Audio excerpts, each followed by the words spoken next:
आप सभी का आपके अपने चैनल ज्योग्राफी विद ऋषि जाट में स्वागत है। आज पढ़ेंगे हम कक्षा 10 राजनीति विज्ञान पाठ 2 संघवाद। पाठ सार। संघवाद आधुनिक लोकतंत्र में सत्ता की साझेदारी का एक आम रूप है। शासन के विभिन्न स्तरों के मध्य सत्ता का ऊर्ध्वाधर विभाजन, इसे आमतौर पर संघवाद कहा जाता है। बेल्जियम सरकार ने एकात्मक शासन के स्थान पर संघीय प्रणाली को अपनाया। श्रीलंका में व्यवहारिक रूप से अभी भी एकात्मक शासन व्यवस्था है। संघीय शासन व्यवस्था में समस्त शक्तियां केंद्र व राज्य सरकारों के मध्य बंट जाती है। एकात्मक शासन व्यवस्था में शासन का एक ही स्तर होता है एवं शेष इकाइयां उसके नियंत्रण में रहकर कार्य करती है। संघीय शासन व्यवस्था में संविधान के मौलिक प्रावधानों को किसी एक स्तर की सरकार अकेले नहीं बदल सकती, बल्कि दोनों स्तरों की सरकारों की सहमति आवश्यक होती है। संघीय शासन व्यवस्था के दो प्रमुख उद्देश्य देश की एकता की सुरक्षा करना व उसे बढ़ावा देना तथा क्षेत्रीय विविधताओं का पूर्ण सम्मान करना। आपसी भरोसा तथा साथ रहने पर सहमति आदर्श संघीय व्यवस्था के दो पक्ष हैं। संघीय शासन व्यवस्थाएं दो तरीकों से गठित होती है। एक, दो या दो से अधिक स्वतंत्र राष्ट्रों को साथ लाकर एक बड़ी इकाई गठित करना, जैसे यूएसए, स्विट्जरलैंड व ऑस्ट्रेलिया आदि। दो, बड़े देश द्वारा अपनी आंतरिक विविधता को ध्यान में रखते हुए राज्यों का गठन करना और फिर राज्य और केंद्र सरकार के बीच सत्ता का बंटवारा करना, जैसे भारत, बेल्जियम, स्पेन।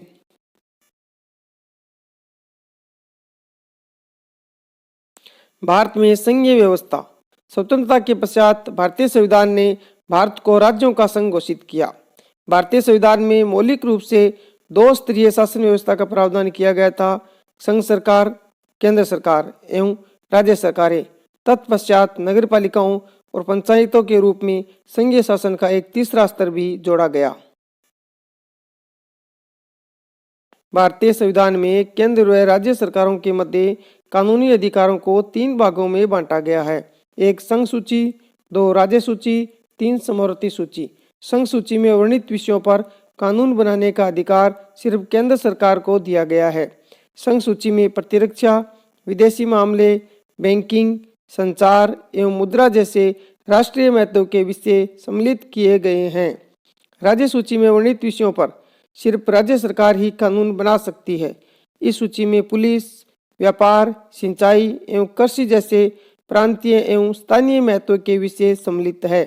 समवर्ती सूची के विषयों पर केंद्र व राज्य सरकार दोनों कानून बना सकती है, लेकिन टकराव की स्थिति में केंद्र के कानून ही लागू होंगे। हमारे संविधान के अनुसार शेष बचे विषय केंद्र सरकार के अधिकार क्षेत्र में आते हैं। भारतीय संघ के सभी राज्यों को समान अधिकार प्राप्त नहीं है। असम, नागालैंड, अरुणाचल प्रदेश तथा मिजोरम जैसे कुछ राज्यों को अपने विशिष्ट सामाजिक और ऐतिहासिक परिस्थितियों की वजह से भारतीय संविधान के अनुच्छेद 371 के तहत विशेष शक्तियां प्राप्त है, जो स्वदेशी लोगों, उनकी संस्कृति तथा सरकारी सेवाओं में अभिमान्य रोजगार के भूमि अधिकारों के संरक्षण के संबंध में पूर्णतः उपयोगी है। चंडीगढ़, लक्षद्वीप, राष्ट्रीय राजधानी दिल्ली जैसे इलाके केंद्र शासित प्रदेश कहलाते हैं। इन्हें राज्यों के समान अधिकार प्राप्त नहीं है।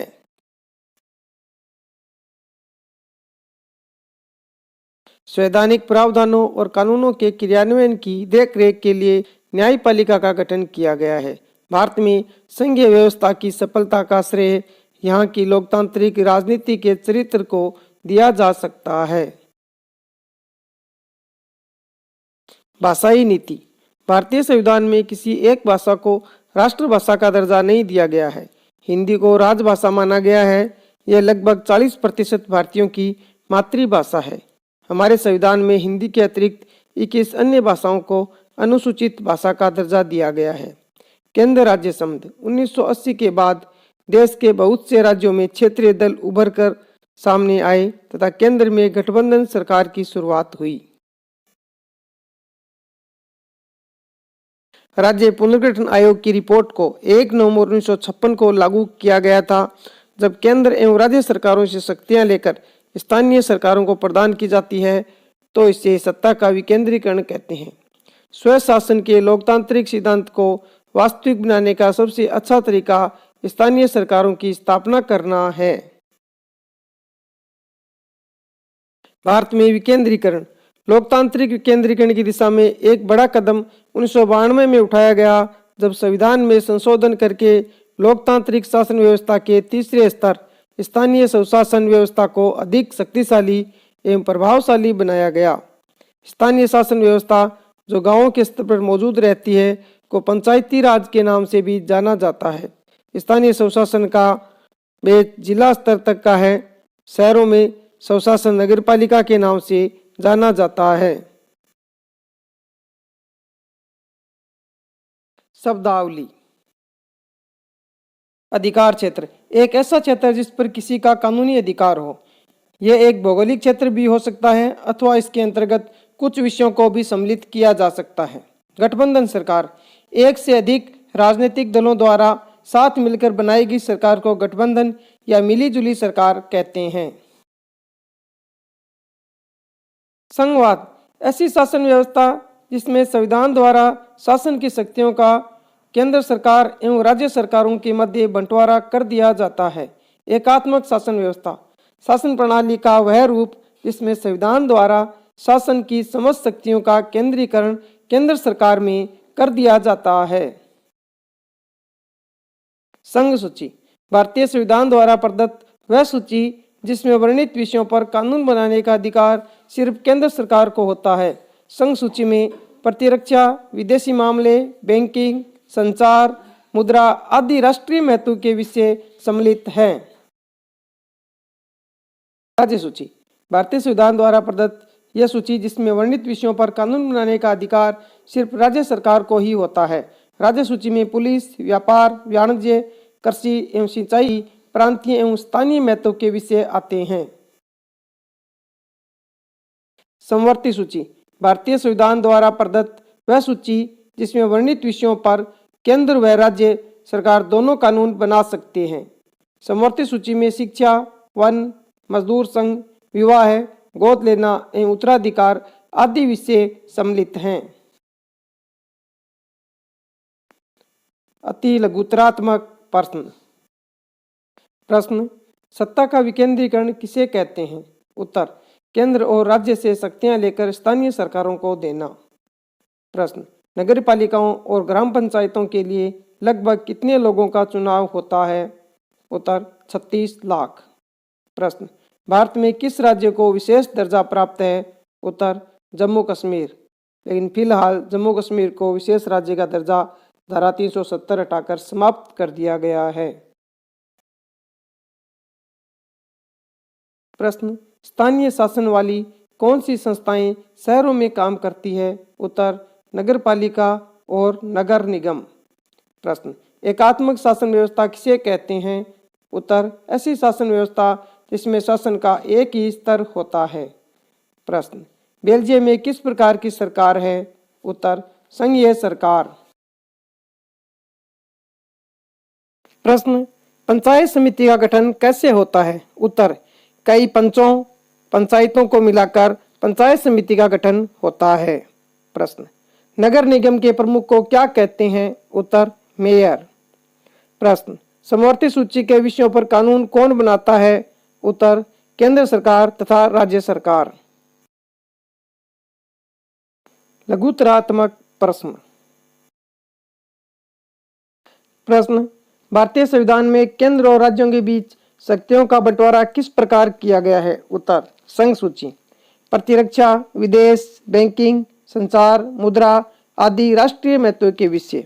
राज्य सूची पुलिस, व्यापार, वाणिज्य, कृषि, सिंचाई, प्रांतीय महत्व के विषय। समवर्ती सूची शिक्षा, वन, मजदूर संघ, विवाह, गोद लेना, अवशिष्ट शक्तियां वे विषय जो ऊपर के तीनों सूचियों में नहीं है, जिस पर कानून बनाने का अधिकार केंद्र सरकार को है।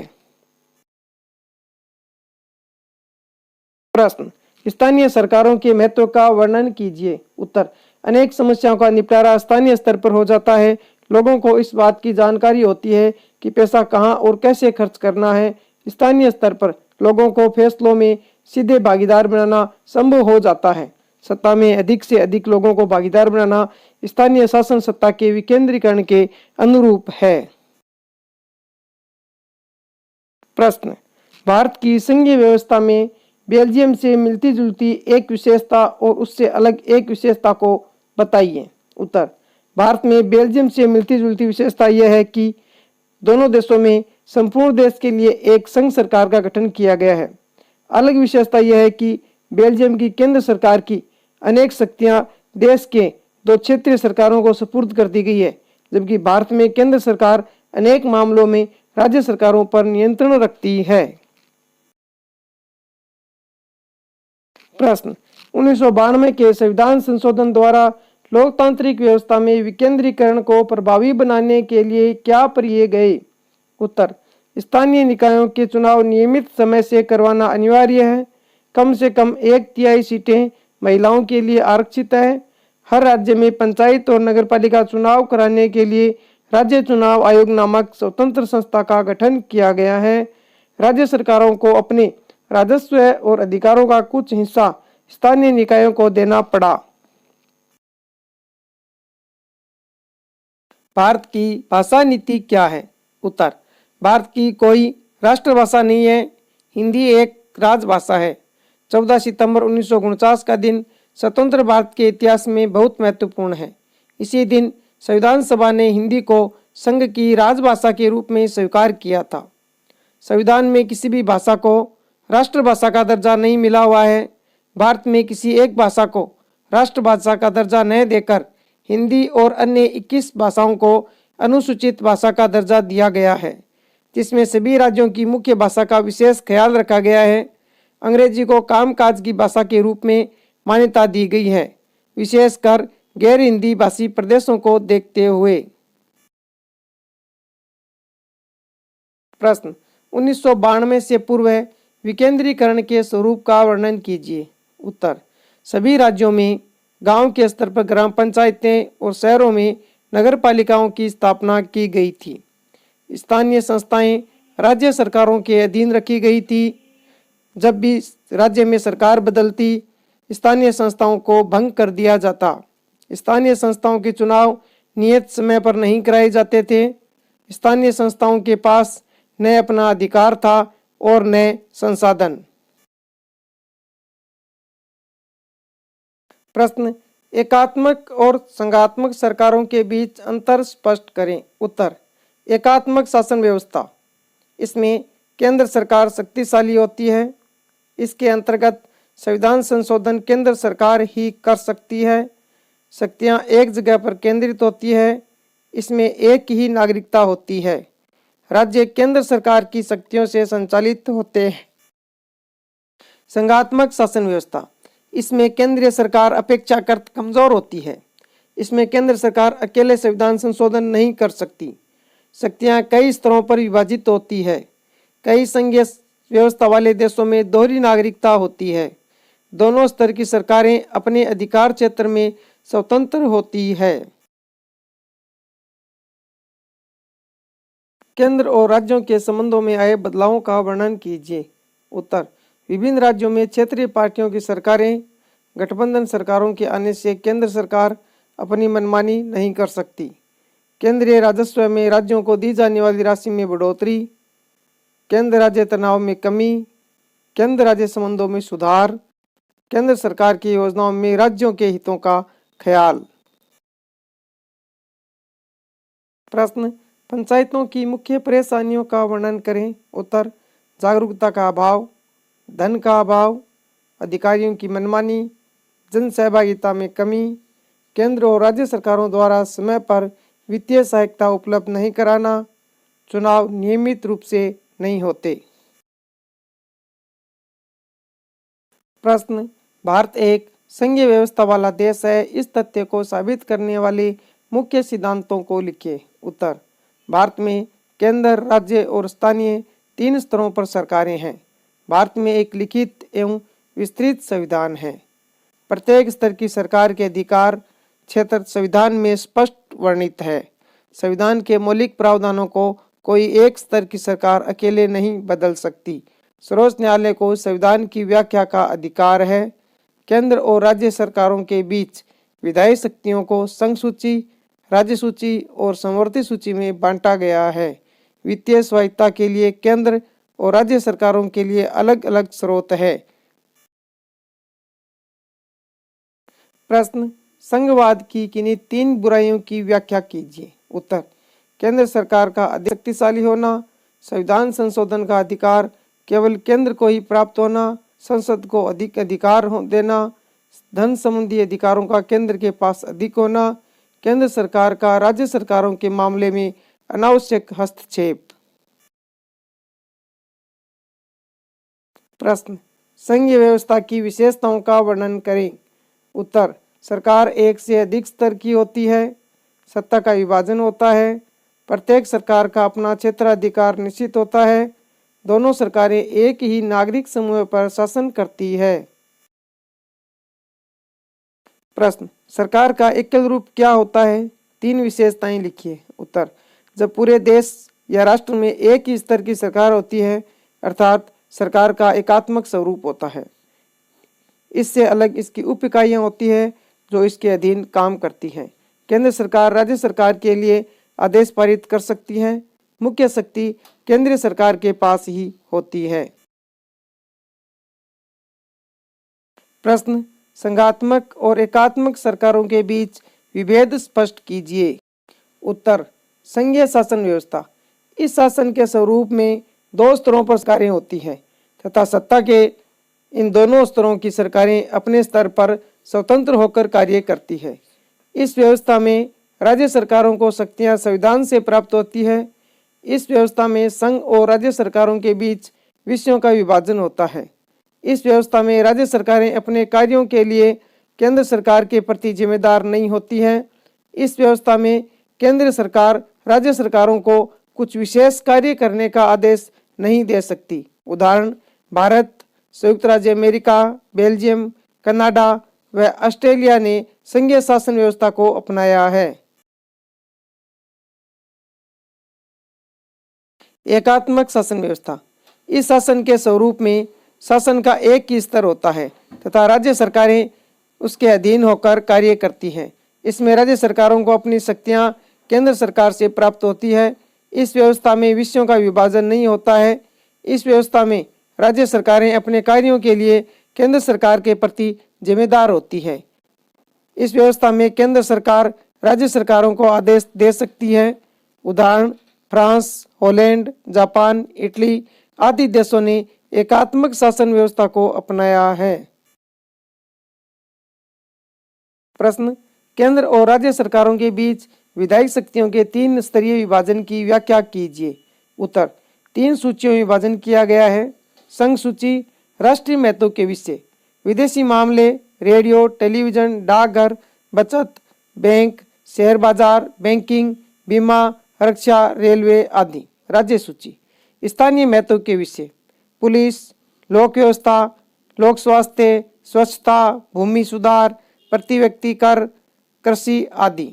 समवर्ती सूची, साझे महत्व के विषय, आर्थिक योजना, नियोजन, योजना आयोग, आपराधिक मामले, जनसंख्या नियंत्रण व परिवार नियोजन, शिक्षा, वन, विद्युत, दंड प्रक्रिया आदि। प्रश्न, भारत में संघीय शासन व्यवस्था किस प्रकार राज्यों के निर्माण में सफल रही?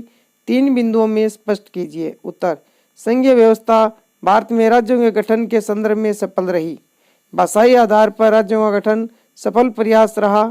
कुछ राज्यों का गठन संस्कृति, भूगोल तथा जातीय विभिन्नताओं की पहचान हेतु किया गया। प्रश्न, भारत की भाषा नीति की कोई 4 विशेषताएं लिखिए। उत्तर, संविधान में किसी भी भाषा को राष्ट्रभाषा का दर्जा नहीं दिया गया है। संविधान में 22 भाषाओं को अनुसूचित भाषा का दर्जा दिया गया है। केंद्र सरकार ने हिंदी के साथ अंग्रेजी को राजकीय कामों में प्रयोग की अनुमति दी है। हिंदी को बढ़ावा देने की केंद्र सरकार की नीति है, लेकिन दूसरे राज्यों पर हिंदी को थोपा नहीं जा सकता। प्रश्न, विकेंद्रीकरण के क्या लाभ हैं? उत्तर, विकेंद्रीकरण का अर्थ है सत्ता का बंटवारा, विकेंद्रीकरण से तानाशाही प्रवृत्ति की समाप्ति होती है। स्थानीय स्तर पर समस्याओं का समाधान हो जाता है। प्रजातांत्रिक मूल्यों को शक्ति मिलती है।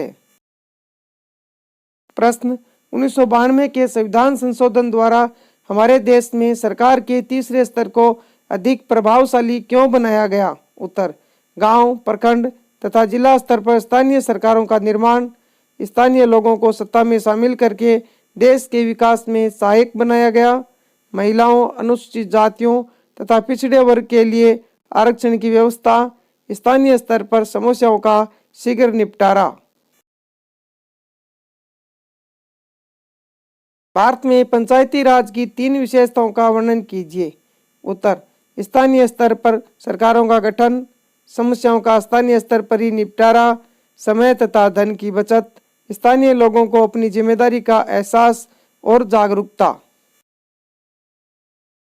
प्रश्न, केंद्र और राज्यों के संबंध में आए बदलावों का वर्णन कीजिए। उत्तर, राज्यों में क्षेत्रीय पार्टियों द्वारा सरकारों का गठन, गठबंधन सरकारों का आगमन जिससे केंद्र सरकारें मनमानी नहीं कर सकती, केंद्र राज्यों के बीच तनाव में कमी, केंद्र और राज्यों के संबंध में सुधार। पंचायतों की 3 परेशानियों का वर्णन कीजिए। उत्तर, जागरूकता का अभाव, पंचायत के चुनाव से गुटबंदी की शुरुआत, गांव की समस्याओं के प्रति संकीर्ण सोच, धन का अभाव, अधिकारियों की मनमानी। प्रश्न, संघवाद की किन्हीं 3 बुराइयों की व्याख्या कीजिए। उत्तर, केंद्रीय व्यवस्था का अधिक प्रभावशाली होना, संविधान संशोधन का अधिकार केवल केंद्र को ही प्राप्त है, संसद को अधिक अधिकार प्राप्त है, धन का बंटवारा भेदभाव पर आधारित नहीं होना चाहिए। वीडियो पूरा देखने के लिए धन्यवाद। वीडियो को लाइक करें, शेयर करें और सब्सक्राइब करें।